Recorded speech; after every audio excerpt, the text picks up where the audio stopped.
What up, it's your boy Darren Green. Welcome to the Darren Green Show, your one-stop shop for celebrity gossip, news and music, pop culture, and the latest gab on social media. Please be sure that if you're watching this YouTube video to leave your thoughts in the comments, leave a like, and if you're not subscribed to the channel already, child, what are we doing? Also, for the audio listeners, hey, how y'all doing?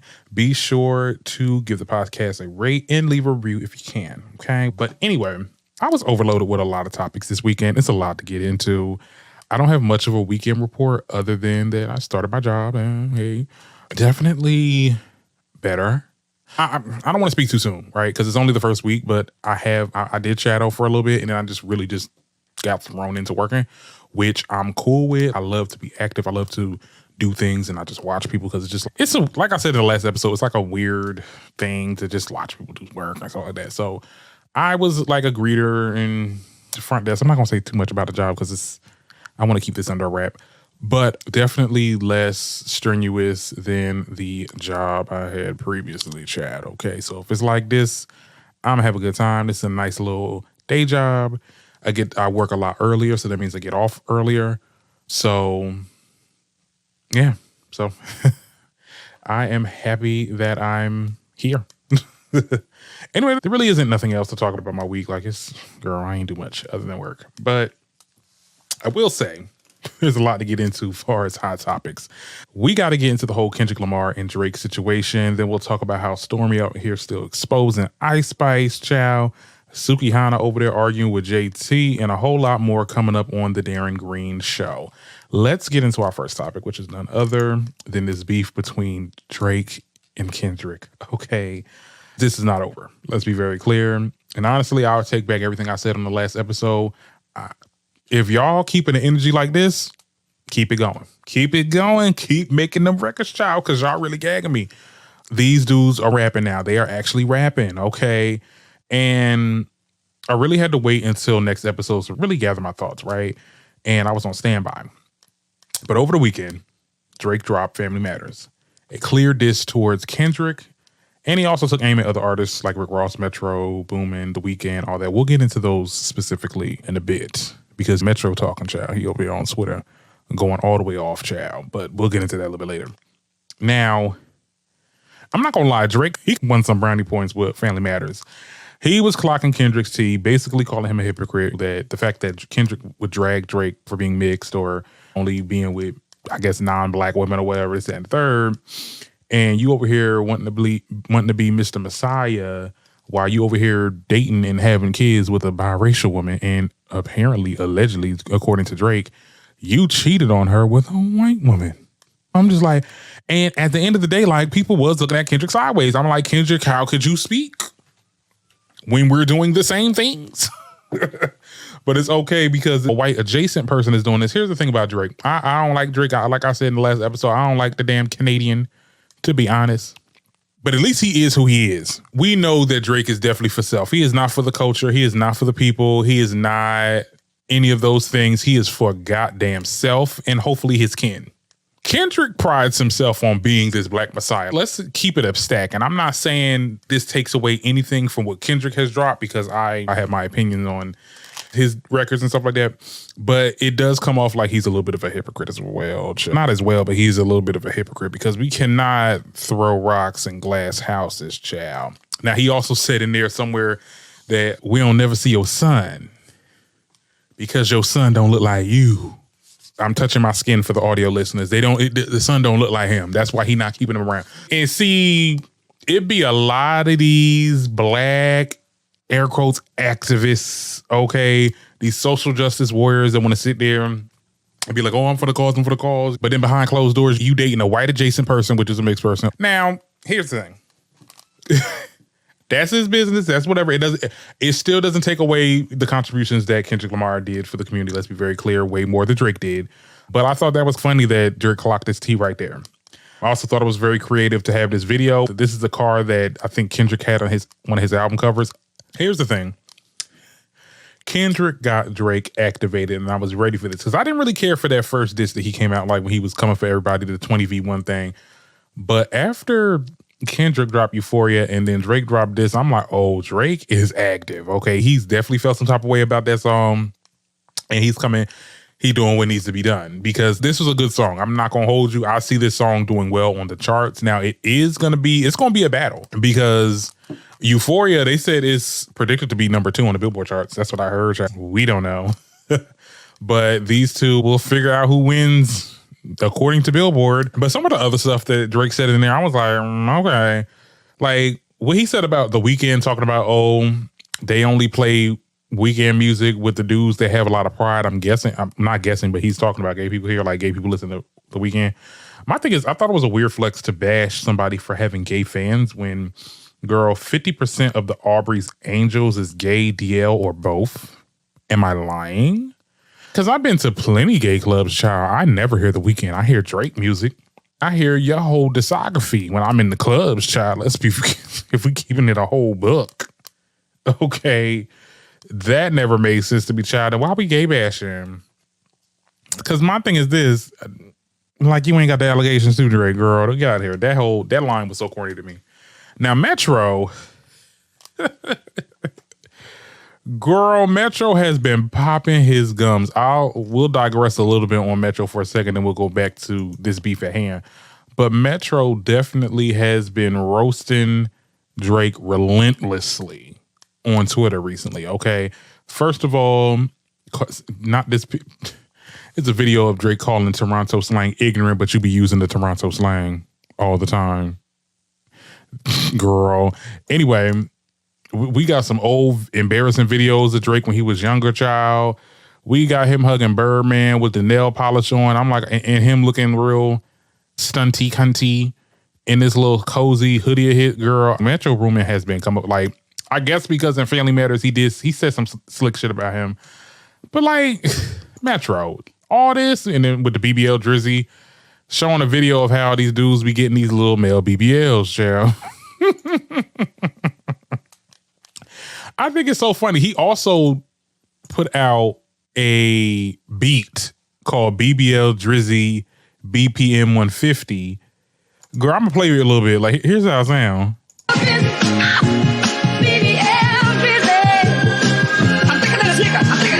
Don't act like you don't know me. These hands deserve a trophy. Baby, it ain't no mystery. Got the best BBL in history. This cake will make you show up. I know you've seen it blow up at BBL Drizzy. BBL Drizzy. BBL Drizzy. I really can't. So I think he's doing some type of contest. He said, like, what'd he say? Let me see. Best verse over this gets a free beat, child. He is relentlessly coming for Drake right now. My thing is this. I felt like he should have been more mad about the whole shut up and make drum beats or whatever, or something like that. This was, what he say about Metro? It was something slick, but it wasn't nothing memorable. Like, it wasn't like nothing that was that bad. Metro be in his feelings, honestly. I get it. Everybody's having a field day with Drake, like everybody. We got Rick Ross going to parties, playing Kendrick's music all around the world, child. He's helping out with the streams. Anyway, moving along, Kendrick dropped his diss records, plural. Okay. First of all, he dropped Meet the Grams. Okay. That was, and see, people, I don't have the album cover up, but it had, because I guess he was trying to prove that that basically Kendrick Lamar got ops in your team, Drake, like basically in OVO, because it was a picture that was taken in Drake's house or whatever that had like pills and sometimes it was something that had to do with it being someone took a picture in Drake's house or whatever. And that was the album cover. He can't use it for Apple Music because something with the copyright claims or whatever, you can't show prescription drugs on there. I don't know, child. But he dropped Meet the Grams, and basically he was going in on Drake and his family. He basically said, I'm sorry, Adonis, that you have to have a father like Drake. He talks about some illegitimate daughter that Drake has allegedly that he's not taking care of and not doing nothing about, child. Like, how y'all be getting, see, it really be the male rappers that have the most tea on people, because how y'all be knowing this? Y'all better than the goddamn blogs. He got a daughter. He was going in on his family, child. And then that's when he dropped Not Like Us. And that was when I say Kendrick snapped. Right? I think he did snap here. He basically calls Drake all types of predators and pedophiles and all that other stuff. The album cover here, the little music cover here is a picture of what is known to be one of those. It's like the app that you can find where registered sex offenders are, and they got the little nose drop, the little pinpoint thing. Girl. It called the man certified pedophile. Girl, I really could not. I was so sick. But when you really get into Drake's tea, I mean, there is like some questionable things that came out about Drake really messing around with the underage girls. I mean, him and Millie Bobby Brown, I heard, child. There was that TikToker that was like an inspiring model that looked about pubescent as hell. The fact that he produced Euphoria, the reason why Kendrick came out with the Euphoria diss, you produce or co-produce the show Euphoria, and that's problematic because that show is known for sexualizing high schoolers, and it's just like, not you a little baby R. Kelly, Drake. But are we surprised? No. I just been peep game that he's some type of a slime ball, to be honest. But anyway, nevertheless, what I think about this beef, I think that this beef will forever change how we determine who wins.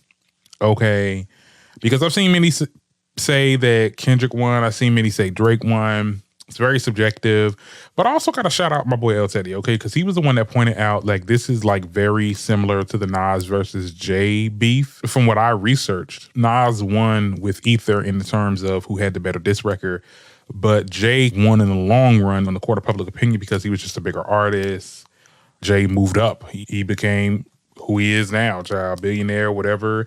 We didn't see too much of Nas after it, but even though a lot of people said Nas won, it parallels to the whole Drake and Kendrick thing because I see a lot now it's with stan culture and stuff like that, and if you listen to these R&B angels, you would think Drake like literally won and Kendrick never had a chance. But like I said, everything is subjective. Me personally, I think Kendrick won. I think that we cannot deny the lyricism that went on in all of his songs, starting with Euphoria, and I'm going to backtrack a little bit, but you know what? It's okay. I don't backtrack much. You get what I'm saying? A lot of the stuff went completely over my head. Now looking back, I'm like, oh, okay. But still, I like to make it simple. You know what I'm saying? The people over here listening, we listening to people go crazy on people. You know what I'm saying? I'm not saying that Euphoria was not bad, but I don't know. I just maybe dumb it down. I'm sorry.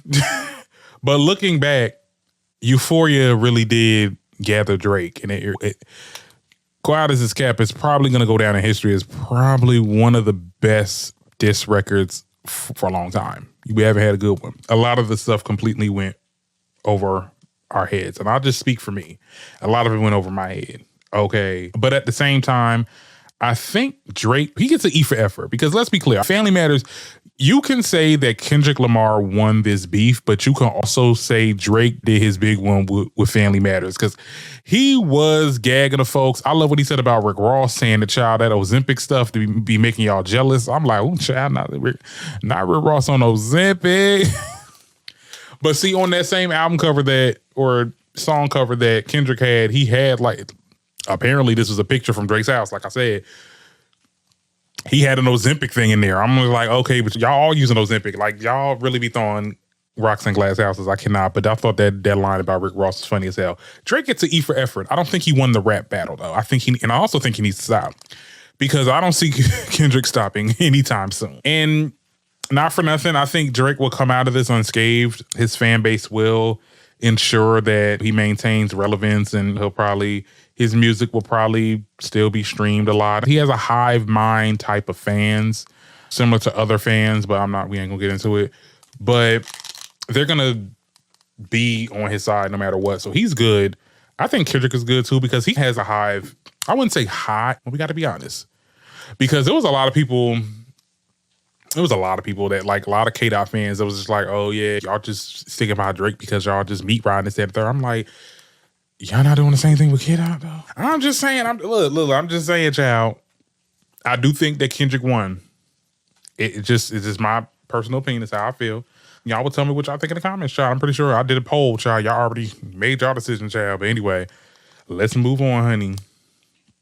Now, my next topic I wanted to get into, child, is none other, okay, than this situation with Miss Storme, Baby Storme, Okay, this artist, content creator, TikToker, okay, she has gone viral yet again for exposing her girl, Ice Spice. Okay, so she decided to leak more text messages between her and Ice. Basically, Ice was coming for Nicki. Okay, she went in on Nicki, right? She literally said that Nicki is jealous of her because she owned her own masters. She said that she was upset about Nicki asking or trying to demand that she gets her publishing of all of her music, including songs that she hopped on. She also talked about how the Barbie World song was an opportunity that she gave Nicki, and Nicki's like her mom, very delusional and ungrateful. Now, first of all, Ice, why are you talking about your mom like that? Screw Nicki for a second. Why are you talking about your mom like that? Okay. Girl, your day's gonna be a lot shorter. Anyway, this is a mess. Stormy, thank you for gagging us, but you get no brownie points. Let's be very clear for doing that slimy ass shit. It's so original too that you decided to drop a new record, which was kind of mid, in the midst of you exposing Ice Spice. This is a way to capitalize off of music that nobody's listening to. And it's really sad too because she does have music that is good. Like I can get down with it a little bit. I can get jiggy with it a little bit.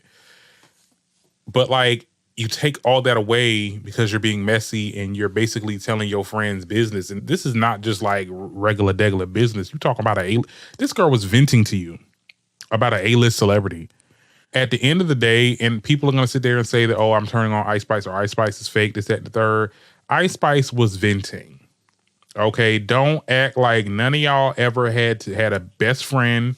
Hopefully it's a real best friend and not this type of best friend that you vented to about another friend of yours or about another person that you connected with. I've had plenty of conversations with my real best friend about people that I've worked with, networked with, whatever, and talked about my frustrations. Does that make me a fake person? I guess so, but at the end of the day, that's my best friend. Like, I'm going to vent to her if I feel a way about something. I feel like she shouldn't be ridiculed. It is messed up. She was talking about Nicki Minaj, and you can't do that, channel. You cannot do that because them barbs will get you. But still, I really feel like she said that in confidence, and I felt like that was like a direct violation of privacy. But as for Ice Spice, ma'am, Mrs., what was you talking about? Now, I've read plenty blind items of these two, Nicki and Ice Spice, really not getting along, or that they're acting like they're good out of necessity, or whatever the case is.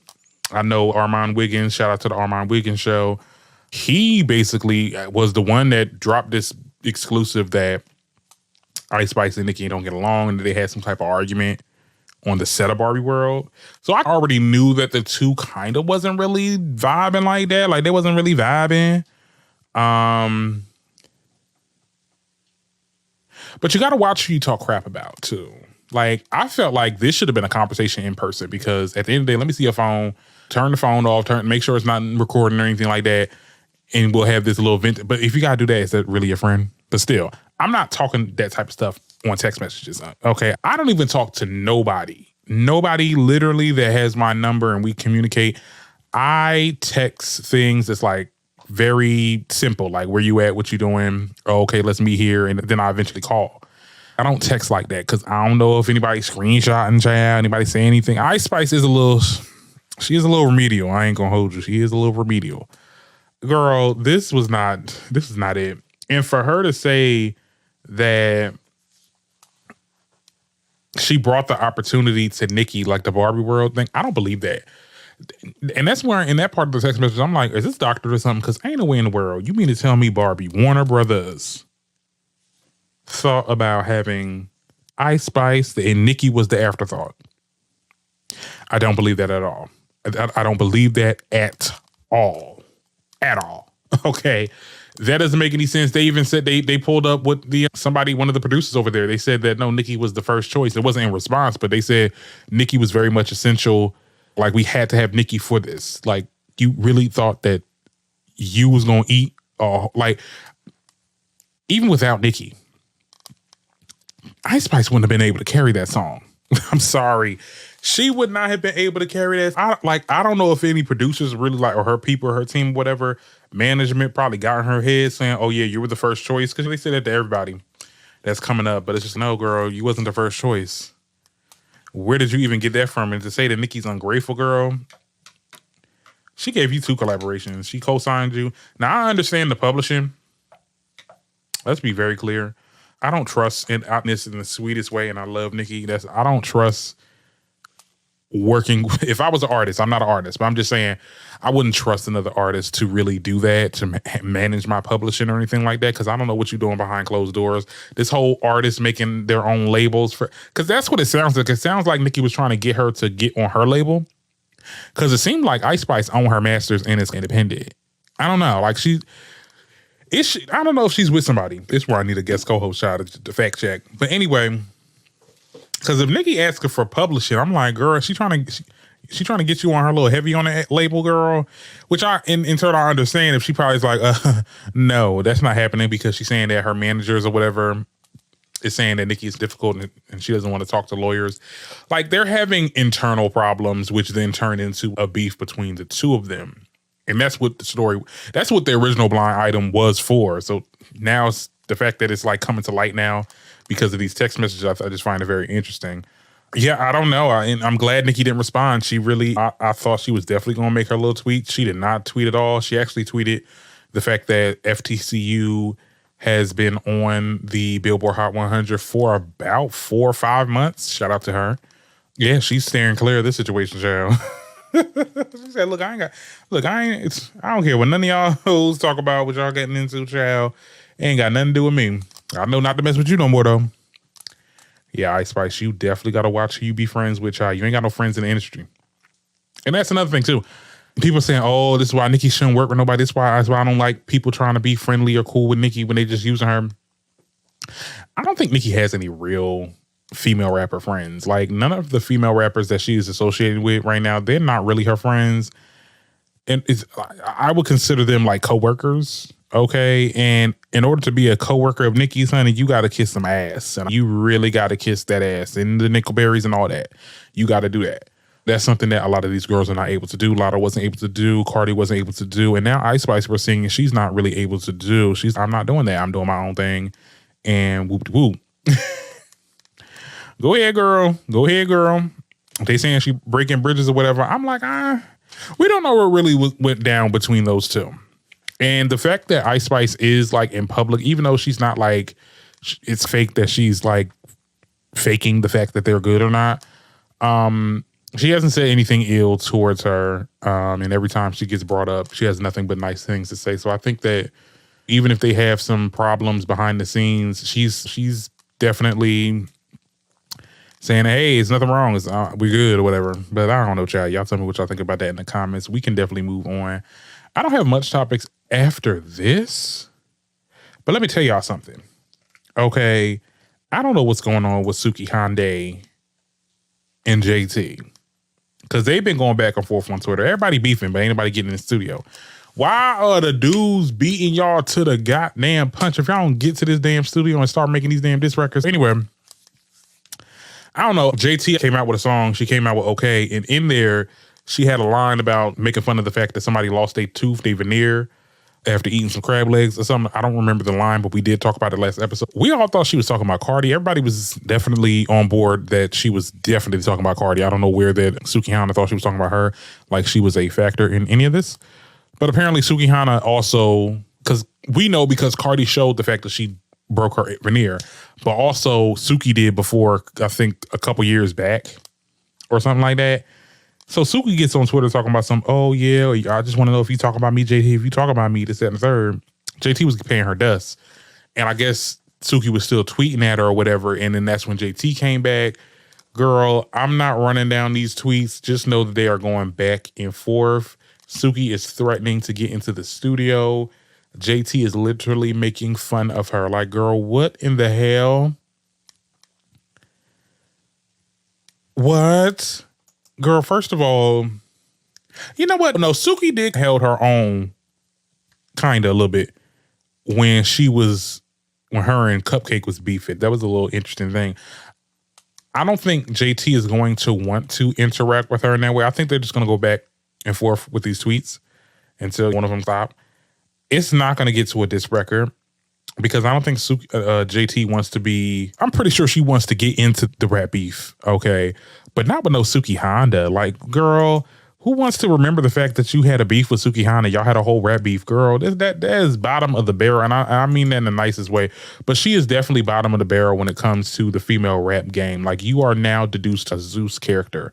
Nobody takes you serious.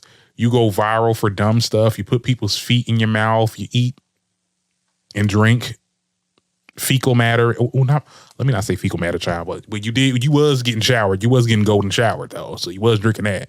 She is this type of person. She's not like, girl, that's not the rapper that you want to go back and forth with, right? This is not your Drake and Kendrick beef, okay? This is definitely going to be something that's going to be laughed about, okay? So JT is paying her dust. She's definitely roasted the hell out of her after she said she's going to do some type of diss record. Girl. But you know what? I think Suki is definitely going to go through with it, though. This is the only way that she will attach herself to these girls that's in the industry. Because, girl, like I said, you deduced yourself to Zeus. You're on Zeus Network. You're an employee now. Okay? When Lumina Full, Lemon Pepper Kush, okay, tells you to jump, you say how high. Let's be very clear. Sukihana, girl, get out of here. JT will wrap circles around you. That's why JT is really just getting you in the comments. Now, people was kind of annoying too, because they was like, oh my God, JT, all she had to do was respond. My thing is this, I'm making this record, I'm not even thinking about you. I'm making something and then you coming out saying, are you talking about me? Are you talking about me? I hate it when bitches did that in high school. You know, like, girl, if the shoe fit, wear it. Wear the lace tied up. Okay. Girl, I cannot. Anyway, that's what's going on over there. They going back and forth. We'll definitely update if it gets to a rap diss or anything like that. What else is going on, child? Now, okay, Raven Simone. Poor Raven. So she makes a response. She and her wife made a response because her wife, Miranda, received death threats. Okay, so apparently there's just been this shtick going on where every time Raven and her wife gets into an interview, the wife always just makes it known that she did not know who Raven Simone was before they started dating. And, okay, she said it the first time. She said it the second time. Okay, you said it on Fanita's podcast. Okay, girl, what are you trying to say? Like, at this point, what are you trying to say? So, of course, she got a lot of backlash for it, but apparently they're getting some death threats. So this is what Raven had to say. Girl, I want you to watch Raven, child. I'm here with Miranda, my wife, to tell you to stop it in the comments and stop with the death threats in her DMs. It is disrespectful to her and in turn disrespectful to me. Stop it. It's really become wild. I hope to clear the air right now and letting you all know that I never have once said that I did not know who Raven was. I only ever said that I did not grow up watching That's So Raven. I did not watch her as a child. But since getting married and meeting her in 2015, I have seen the majority of her work.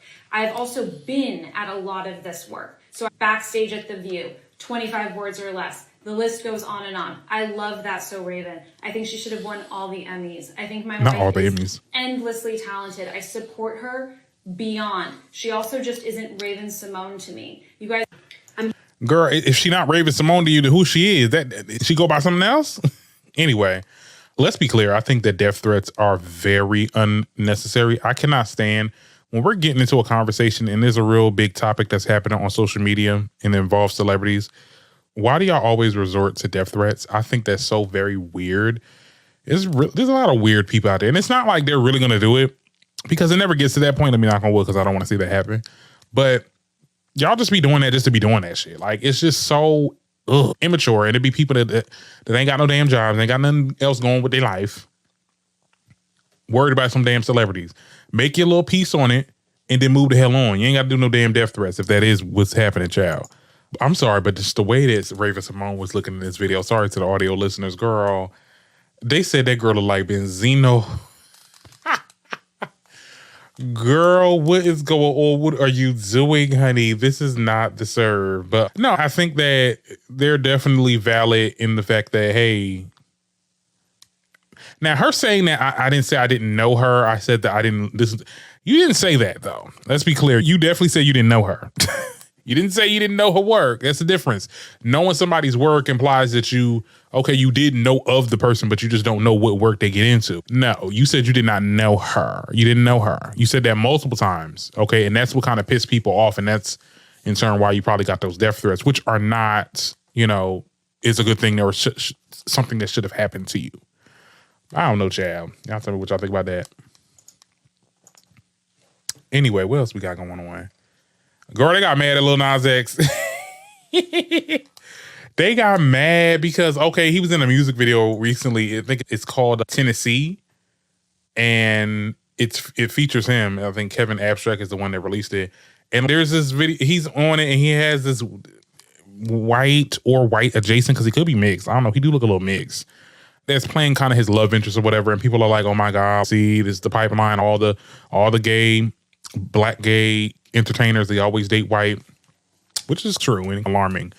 He made a response though. Let's see what he had to say. He said in a tweet, for anybody under the assumption that I don't F with ninjas that look like me because of this video, I want y'all to know that my favorite eaters are black. My ex-boyfriend is black.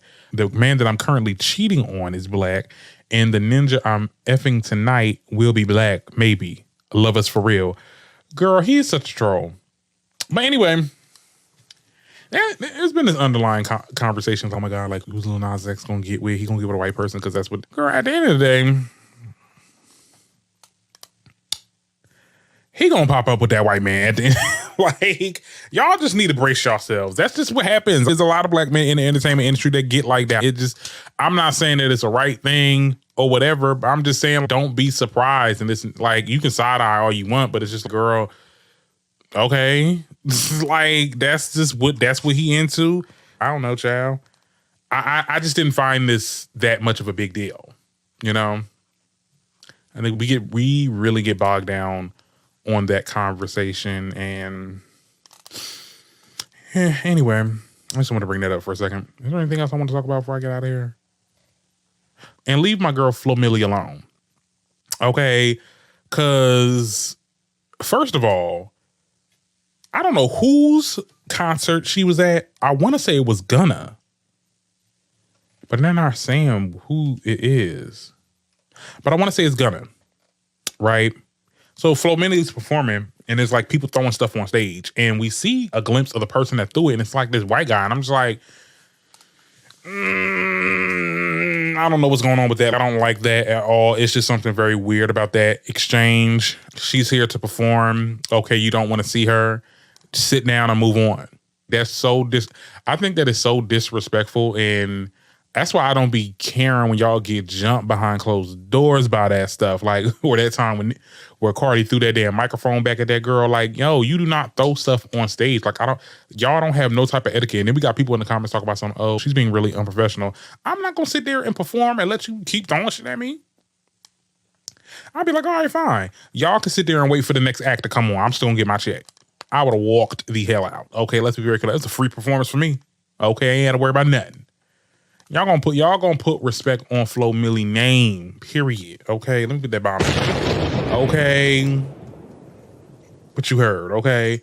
Anyway, I think that's it for today. This is definitely a short episode. I didn't have much to talk about other than that beef, child, and Ice Spice and all that stuff. I hope you enjoyed this episode. I'm about to start editing right now, so hopefully this comes out really good. See you guys with the next episode. I'll keep you posted.